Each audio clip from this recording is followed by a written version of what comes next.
It's 2-speed, 2-cylinder compound engine. You'll see, if you look at the cylinder block, you'll see there's 2 distinct 5-horse tractor. This one's called Hermit, driven by Peter and Jenny Copeman, but not Jenny up there today. Got Peter up there, and drivers of old would always take pride in their engines, would always make sure the brass was clean and the oil was at least, the paintwork was always at least wiped down with an oily rag to keep it nice and shiny. So over 100-year-old drawings were used, and it is a full exact replica of the original engine. Number 10 in front of me is a Foden steam wagon, long wheelbase from the Strumpshaw collection, driven. Pip's been associated with this engine for many, many years. Been a volunteer up at the Strumpshaw Museum, and the engine is well looked after by him over many years. Foden steam wagon, you'll see here, this one is what we call an overtype. So that means the engine is on top of the boiler, the same as a traction engine. It is a single crank compound engine. So again, if you look at the cylinder block, you'll see there's 2 distinct covers, but they're in a diagonal form, and those 2 pistons are linked to a common crosshead, driving a single crank on the crankshaft, hence the name single crank compound. Burrells cornered the market with single crank compounds, made the engines a little bit more efficient than a single cylinder. This is a Ruston roller. This is owned by Kevin Farrington. They said it's 12 tonnes. That was a nominal weight before. It's full of coal and water and anything else. And this particular engine, as it comes round, you'll notice there's a weird contraption on the back of the tender. That's called a scarifier.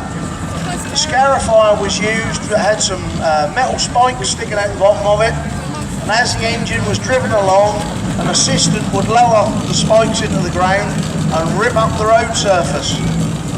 And the road would then be re-levelled, re-stoned, and then the roller would go back and forth over it to level it back out again. Past me here is from the Garrett Works down in Leiston.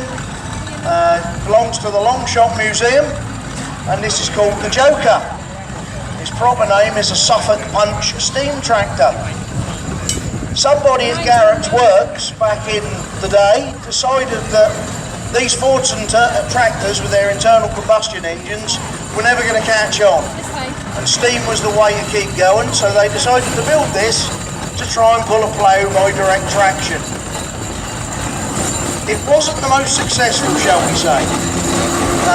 The engine will pull a plough of sorts, but doesn't like turning in the headland, and if the ground is particularly hard, it just sits and spins up. Okay, number 1 in your programme, and it'll always be number 1 in the programme. This is Natal Taylor.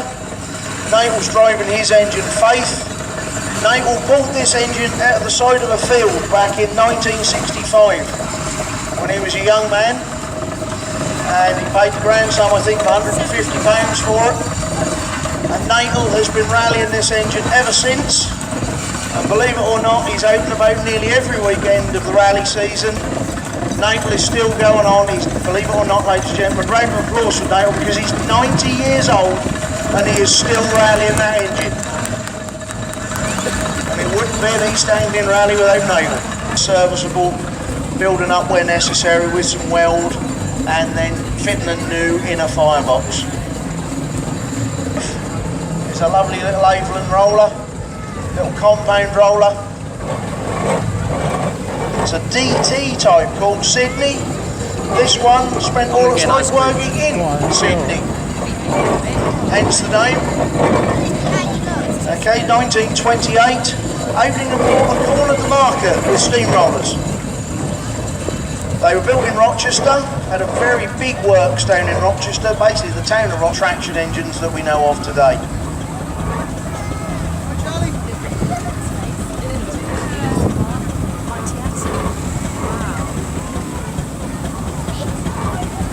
So coming past me now, we have the Foden steam tractor, timber tractor, owned by the Webb family, and it's towing a typical timber or pole trailer, timber drugs, depends where you come from is what it's called. So the timber tractor would have been used to winch out the trees from the forest once they've been cut. As it comes round, hopefully you can see the winch on the back axle of the tractor. It's a single-cylinder engine, although it will look from the front of the cylinder, you'll think it might be a compound. It's actually got a piston valve in there. This one's called My Delight, driven by Mr. C. Griffiths. Fowler's conquered the ploughing engine market, much the same way as Aveling conquered the steamroller market. In front of me, because this one is a little bit different. This is a Wallace & Stevens Advanced steamroller. Wallace & Stevens realised that a normal steamroller, when you're trying to roll things soft like tarmac, they don't reverse and change direction very quickly, and they leave a dip or a dwell in the tarmac. So they came up with this design. It's got an even weight distribution between the front and the rear rolls. The water tanks are slung on the boiler barrel each side. And there's no flywheel, you'll notice, on these engines. It's a two-cylinder engine, but there's no flywheel, so there's no big reciprocating mass. It can go backwards and forwards at will. Also, it's got a very fine regulator for control, so you can make it go really slow or really fast.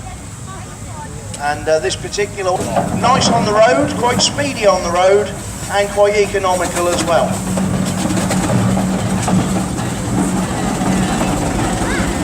Another Foden long wheelbase wagon here. This one's called Boadicea, part of the Saunders collection from Bedford. Prior to that, this one spent a lot of years in Bresingham Steam Museum when it was owned after being bought for Alan Bloom, who set up the Bresingham Steam collection. All the way from Luton today, owned by Mr. Paul Harrower.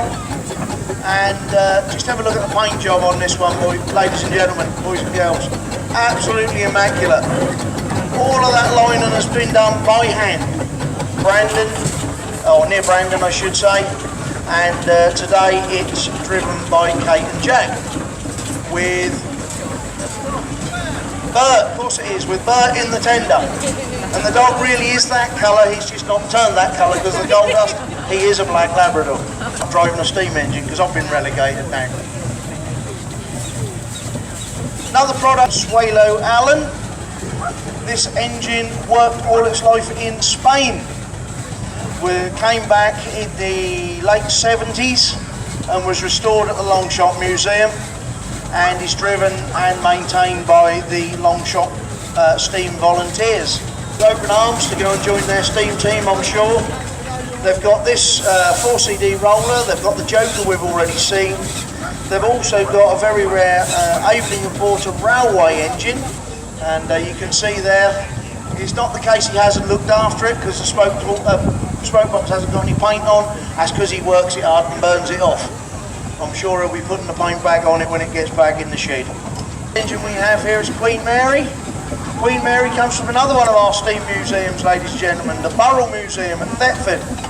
The Burrell Museum is housed in the old paint shop, which was where all the steam engines were painted by Burrells before they were shipped out around the world.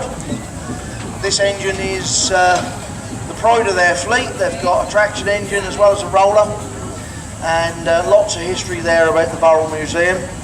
Do go and give it a look. And they have various open days throughout the year as well. We have special events on.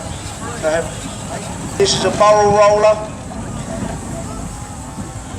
called Jeanette, driven by Roger Adams.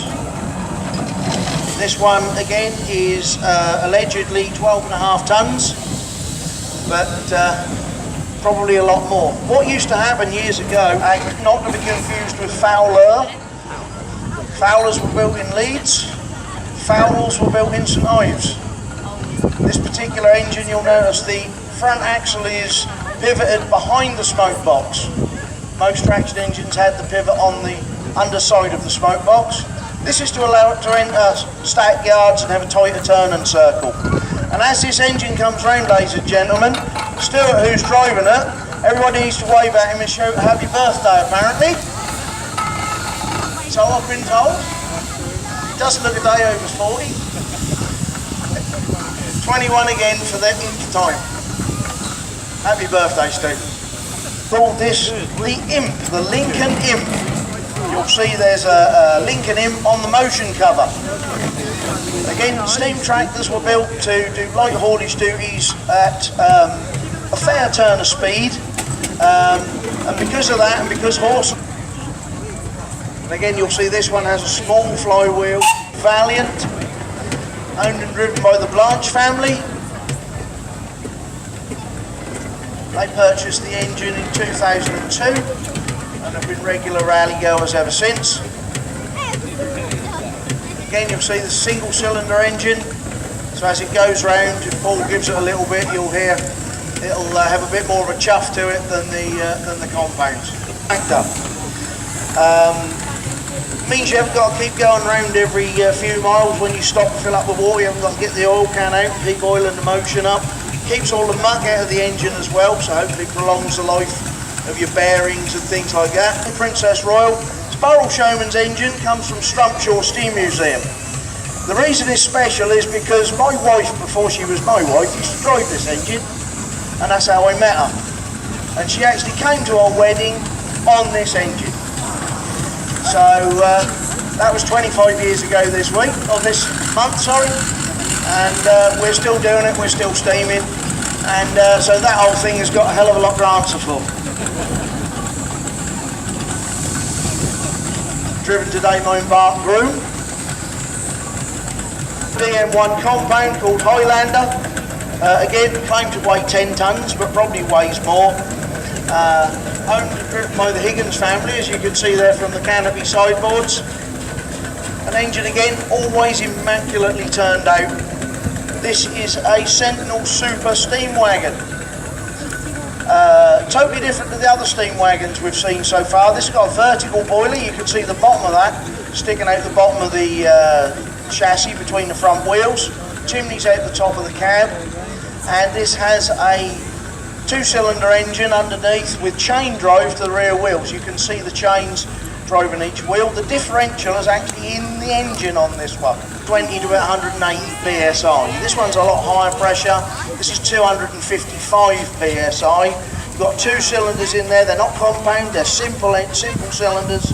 And you'll hear as it goes along, it makes a lovely sound. Sounds like a sewing machine as that's going down. Showman's engines had to do two jobs. They had to haul the rides between fairs, and then they had to generate the electricity for that fair once it was set up. So the driver never really got a rest. But they always kept their engines in immaculate condition. The brass was always clean. And as you can see, there's a lot of brass on one of these. Stored by Mr. Bush and family. And again, many hours spent with the polish.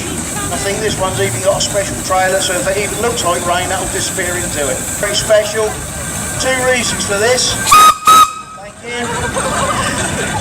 Number 9 in your programme, being driven by my good lady and steered there by my grandson Tony, who is 11 tomorrow. So if you'd like to all wish him a happy birthday, please, I'd be really grateful. Happy birthday, Tony.